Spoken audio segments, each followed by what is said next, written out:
Hello everyone, खांसी से छुटकारा पाने का यह आसान तरीका है। शहद और लौंग अचूक उपाय है। आप करीब 7 से 8 लौंग लेकर उन्हें गर्म तावे पर हल्का भून लें।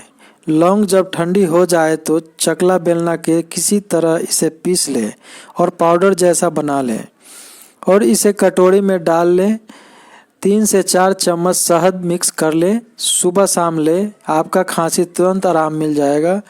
दोस्तों, आज का वीडियो मैं यहीं समाप्त करता हूं। मेरी वीडियो अच्छा लगे तो शेयर लाइक जरूर करें। मेरे चैनल पर नए हैं तो मेरे चैनल को सब्सक्राइब कर ले। नमस्कार, जय हिंद, जय भारत माता।